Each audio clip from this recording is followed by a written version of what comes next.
Yeah, U.S. officials is the tag used by Reuters and others when their sources are too smart to be held accountable for what they actually say.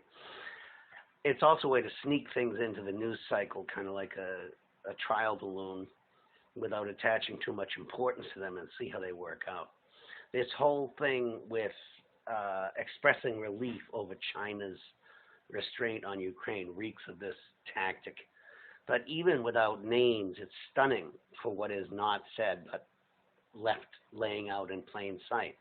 I'm always amazed or enraged and amused by the assumptions these folks reveal without even meaning to. They're relieved that China has heeded their warnings not to be too supportive of Russia vis-a-vis Ukraine.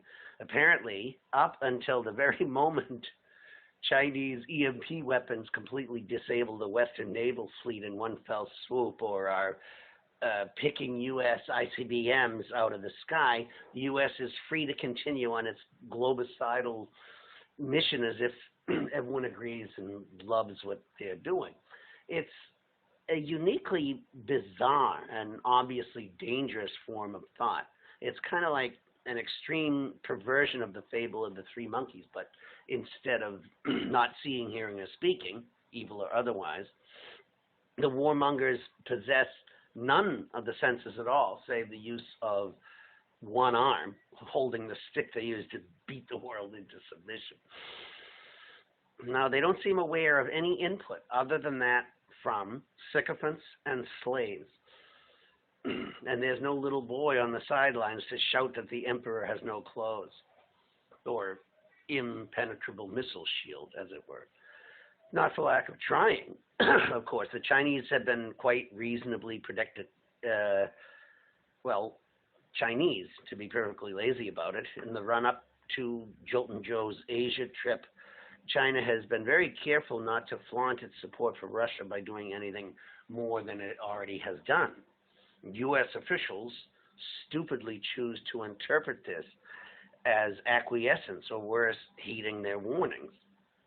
Instead, China has been completely clear and explicit about its support for Russia, not only in Ukraine, where they place the blame squarely on NATO, the U.S., and the collective West, but moving forward in the necessary dismantling of the West-led imperial framework. CGTN just published an editorial about the decline of the U.S. and UK.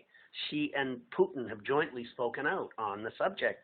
A casual observer might have noticed that they were being completely clear because they prefaced their remarks by saying, "We are being completely clear." No, not U.S. officials, who can't see their own ridiculous narrative crumbling right before their eyes. They're comfortable with their old ways of thinking that they rule the world and everyone loves them for it. Their language gives them away. Some gasbag from the Rand Corporation recently vented a helium outburst on Fox News, starting with, "Pakistan is always a problem." It just went downhill from there. In these people's laconic worldview, absolutely no one has the agency, sovereignty, or muscle to challenge their rule.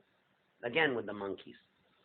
They're fine as long as they stay inside their bubble, bullying, bribing, buying their latest symbolic vote at the UN, or convincing the economically suicidal Europeans to bathe only from a wash tub to stick it to Putin, while the cost of heating their own homes triples.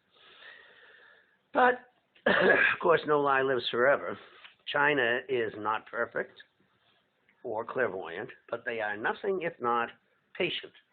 The empire of lies is well stocked only in those of which it has an apparently limitless supply. The world, the worm, and the tide of history all turn in their turn. The Pope, for crying out loud, recently joined the chorus of those who see NATO as having provoked the Russian intervention, an apparent 180 from just a few weeks ago. Last month, he blessed a Ukrainian flag allegedly from Bucha in a creepy evocation of Boot-Fana ritual that would have made even his predecessor Pius XII cringe. And when they get some details out of that Canadian general they dug out of the ground at Azovstal, the picture will come into sharper focus as the pieces come together and the dust settles. This has always been just more of the endless U.S. regime change wars, using proxies, including neo-Nazis, bioweapons research, their vaunted propaganda works, of course, basically anything they can get their hands on, all to forestall their inevitable demise. China can wait, and we with her, assuming we survive.